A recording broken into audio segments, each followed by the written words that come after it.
आप जनमानस में जाके पूछिएगा तो बताएगा कि किस प्रकार से बिहार में अफसरों ने लूट मचा रखा है। आप कई डीओ के यहाँ छापा पड़ता है, करोड़ों करोड़ बरामद होता है, तो क्या नीतीश कुमार को ये संज्ञान में नहीं है? पूरा सरकार भ्रष्टाचार में लिप्त है। प्रतिनिधियों के कोई, यहाँ तक कि मंत्रियों की नहीं सुनी जा रही है।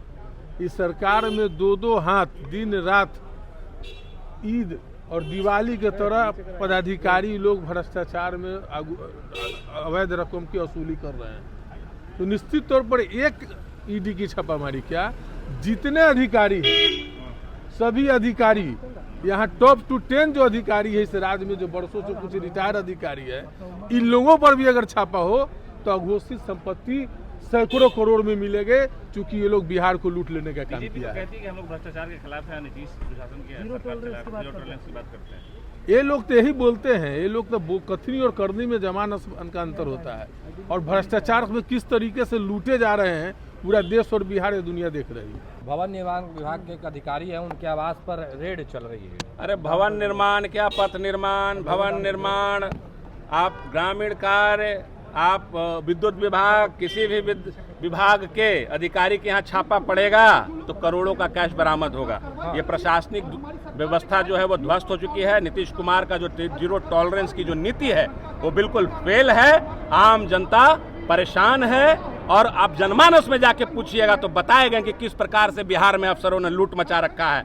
आप कई डीओ के यहाँ छापा पड़ता है, करोड़ों करोड़ बरामद होता है, तो क्या नीतीश कुमार को ये संज्ञान में नहीं है? क्या बिहार सरकार के प्रशासनिक महकमे के संज्ञान में नहीं है? दारूबंदी के नाम पर इनके अफसर लूट मचाए हुए हैं, ये संज्ञान में नहीं है? सब कुछ संज्ञान में है। शासन सत्ता में ये लोग आंख मूंदे बैठे हैं ताकि लूट तंत्र को बढ़ावा दिया जा सके और बिहार के जनता की गाढ़ी कमाई को लूट सके। बिहार को खोखला करने में इन अधिकारियों का और शासन तंत्र का जितना हाथ है उतना किसी का नहीं है। बिहार में भवन निर्माण विभाग के एक अधिकारी हैं, उनके आवास पर ईडी की रेड चल रही है। अरे बिहार में भवन निर्माण क्या, जितने RWD में चले जाइए, PWD में चले जाइए, स्वास्थ्य विभाग में चले जाइए, सभी अधिकारियों के यहाँ छापा पड़ना चाहिए। योजना बना के इन लोगों ने बिहार को लूट लिया है। एक सवाल और है, पर जो बीजेपी के लोग हैं उनका कहना है कि लालू यादव पर ही कार्रवाई हुई, हमारे यहाँ जो गड़बड़ करेंगे वो बचेंगे नहीं। देखिए, जब हमारा जो गठबंधन है, चाहे उसके कोई नेता हैं, तो कार्रवाई करने में ये लोग आगे बढ़ जाते हैं।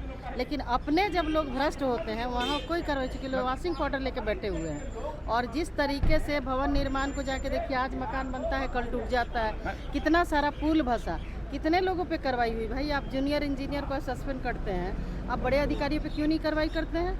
क्यों नहीं करते हैं? इसका मतलब भ्रष्टाचार, सत्ता संरक्षित भ्रष्टाचार है, इसलिए किसी पे कोई मंत्री भी दोषी है मैडम, मंत्री भी दोषी है। जयंत राज जिस विभाग में जाते हैं उस विभाग के अधिकारी। भाई देखिए, ये तो आप लोग कह ही रहे हैं, जो आप बोल रहे हैं वही सत्य है। ऐसे देखा जाए तो बिहार के इंजीनियर वगैरह इतने बड़े पैमाने पे भ्रष्टाचार कर रहे हैं कि किसी जेई के यहाँ भी जाइएगा तो अरबों रुपए का संपत्ति मिलेगा।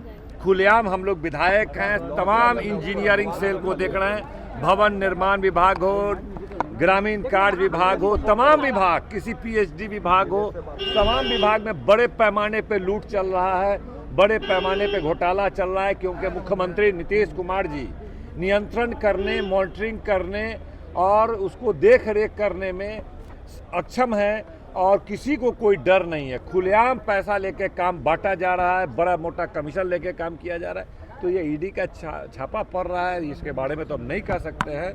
तो अगर सही से जांच किया जाए, आपने देखा भी शिक्षा विभाग के एक छोटे अधिकारी के यहाँ छापा मरा तो 3-4 करोड़ का केवल कैश मिला। तो बड़े पैमाने पे बिहार जो है, आज ये कह सकते हैं कि बिहार जो है वो भ्रष्टाचार का कैपिटल हो चुका है आज के तारीख में। अगर सही तरीके से ईडी वगैरह जांच एजेंसियां काम करे तो इतना बड़ा भ्रष्टाचार का अड्डा पूरे देश में कहीं देखने को नहीं मिलेगा। आरजेडी ने एनडीए की मीटिंग पर ट्वीट किया है कि नौकरी खाने की और हकमारी की ये मीटिंग हो रही है, आरक्षण को खत्म करने की ये मीटिंग कल दिल्ली में हुई है। निश्चित रूप से आरक्षण के तो विरोध में ये लोग साजिश करते ही रहते हैं ना। अभी हम लोग यहाँ बिहार में जो आरक्षण बढ़ाए, 75% आरक्षण कानून बना करके पास किया बिहार विधानसभा में, हम महागठबंधन की सरकार, नीतीश कुमार ने नहीं, महागठबंधन की सरकार ने, जो हमारी राजनीति है, हमारी पॉलिसी है, हमारी सोच है, तो हम लोगों ने बिहार में किया। जिसको जैसे ही वो एनडीए में गए उसको खत्म कर दिया गया। तो ये तो साजिश हमेशा भाजपा के लोग, एनडीए के लोग ये करते ही रहते हैं कि जो भी इस तरह का आरक्षण व्यवस्था है, गरीब गुरबा के कल्याण की कोई भी बात, उसको योजनाबद्ध तरीके से कोर्ट का अड़चन लगा के हो या जो भी तरीके से हो खत्म करने की साजिश करते ही हैं।